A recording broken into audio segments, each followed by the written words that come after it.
কোন স্ত্রী যদি স্বামীকে একটি কথা বলে, একটি কথা বলার কারণেই ওই স্ত্রী জাহান্নামে যাবে।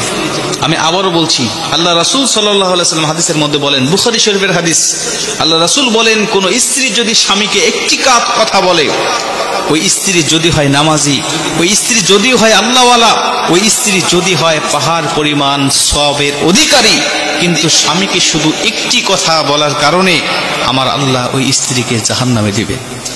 এই হাদিসটা পড়ে অনেকেই পেরেশান হয়ে যায়। এই হাদিসটা আমি যতবার পড়েছি ততবার চিন্তা করি, আমার মা, আমার বোন, আমার স্ত্রীর কথা। অধিকাংশ মহিলারা আজকে প্রতিনিয়ত এই কথাটা স্বামীকে বলে যাচ্ছে। অধিকাংশ মহিলারা স্বামীকে এই কথাটা বলে যাচ্ছে। তারা চিন্তাও করতে পারতেছে না যে দিন দিন তাদের স্থানটা জাহান্নামের কোথায় গিয়ে দাঁড়াচ্ছে। আমরা অধিকাংশ মহিলারা জেনে হোক, বিশেষ করে না জেনেই মহিলারা বেশি এই কাজটা করে যাচ্ছে। এই জন্য এই বিষয়টা আমাদের জানতে হবে এবং আমাদের মা বোনদেরকে জানাতে হবে। আল্লাহ রাসূল সাল্লাল্লাহু আলাইহি ওয়াসাল্লাম বলেন, বুখারী শরীফ 29 নম্বর হাদিস, আমাকে যখন জাহান্নামে নিয়ে যাওয়া হলো, আমি সেখানে গিয়ে উপস্থিত হলাম। আমি দেখলাম উরিতুন নারা ফাইদা আকসারু আহলিহা নিসা ও ইয়াকফুর, অধিকাংশ মহিলারা হলো জাহান্নামী। আমি জিজ্ঞাসা করলাম, জিব্রাইল, কি লা ইয়াকফুরনা বিল্লাহ, এরা কি আল্লাহর সাথে কুফরি করার কারণে জাহান্নামে এসেছে? এদের ঠিকানা কেন জাহান্নামে, আমাকে একটু বলো। এরা কেন জাহান্নামে এসেছে? কি লা ইয়াকফুরনা বিল্লাহ, এরা কি আল্লাহর সাথে কুফরি করেছে? জিবরিল আমিন আলাইহিস সালাতু ওয়াস সালাম ডাক দিয়ে বলেন, ইয়া রাসূলুল্লাহ, ক্বালা ইয়াকফুরনাল আশিরা, এরা আল্লাহর সাথে কুফরি করার জন্য জাহান্নামে আসে নাই। এরা আল্লাহকে অবাধ্য হওয়ার জন্য, আল্লাহর সাথে শিরিক করার জন্য আল্লাহ এদেরকে জাহান্নামে দেয় নাই। এদেরকে জাহান্নামে দিয়েছে স্বামীর অবাধ্য হওয়ার কারণে এবং স্বামীর নাশুকরি স্ত্রী হওয়ার কারণে।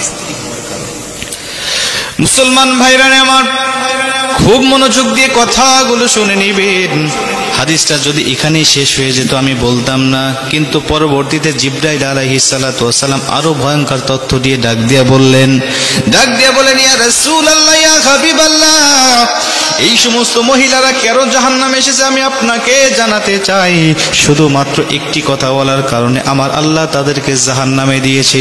জিবরাইল আলাইহিস সালাতু ওয়াস সালাম ডাক দিয়া বললেন, ইয়া রাসূলুল্লাহ, ইয়া হাবিবাল্লাহ, এরা হলেন ক্বালা ইয়াকফুরুনাল আশিরা, এরা স্বামীর অবাধ্য হয় কেমন করে আমি আপনাকে বলতে চাই। ওয়া ইয়াকফুরুনাল ইহসান, প্রত্যেকটা স্বামী, এদের স্বামী ছিল তাদের সাথে ইহসান করেছে, ভালোবেসেছে, প্রত্যেকটা সময় তাদের হকগুলো আদায় করেছে। কোনো কিছুর প্রয়োজন হলে স্বামীরা সেগুলো তাদেরকে দিয়েছে, বাজার করতে বললে বাজার করেছে, মার্কেট করতে বললে মার্কেট করেছে, যখন যেটার প্রয়োজন হবে স্ত্রী আবদার করার সঙ্গে সঙ্গে দিয়েছে। কিন্তু হঠাৎ করে কোনো একদিন অবহেলার কারণে, হঠাৎ করে কোনো একদিন যদি স্বামী তাকে না দিতে পারে, যদি কোনো কিছু ভুলে হোক অথবা যে কোনো কারণবশত কারণে যদি না দিতে পারে, স্ত্রী তখন সারা জীবনের ইহসানের কথা ভুলে যায়, সারা জীবনের স্বামীর অবদানের কথা ভুলে যায়। তখন ডাক দিয়া বলেন, ক্বালাত মা রাআইতু মিনকা খায়রান কাত, আমি তোমার কাছ থেকে কোনোদিন ভালো কিছু পেলাম না, আমি তোমার কাছ থেকে কোনোদিন উত্তম ব্যবহার পেলাম না, আমি তোমার কাছ থেকে কোনোদিন কোনো কিছু চেয়ে তোমার কাছ থেকে পেলাম না। সারা জীবনের অবদানকে অস্বীকার করে একটা কথা বলে সে সবকিছু শেষ করে দিল। সারা জীবনের অবদান বেমালুম সে ভুলে গেল। সে বলছে, আমি কোনোদিন তোমার কাছ থেকে ভালো কিছু পাই নাই, আমি কোনোদিন তোমার কাছে আমি ভালোবাসা পাই নাই, আমি কোনোদিন তোমার কাছ থেকে কোনো কিছু চেয়ে আমি পাই নাই, সবকিছু সে অস্বীকার করে বসলো। শুধু এই একটি কথা অস্বীকার করার কারণে, একটা কথা বলে স্বামীর সমস্ত অবদানকে অস্বীকার করার কারণে বিশ্বনবী বলেন, ওই মহিলাকে আমার আল্লাহ জাহান্নামের মধ্যে ঢোকাবেন। আজকে অধিকাংশ মা বোন এই কাজগুলো করছেন। সামান্য একটু ভুল হলে, সামান্য একটু স্বামীর অবহেলা দেখলেই তারা বেমালুম সবকিছু ভুলে যায়। অথচ তারা জানে না যে এই স্বামী তার জীবনের জন্য কতটা অবদান, কতটা কষ্ট করে তাকে ভালোবেসে যাচ্ছে।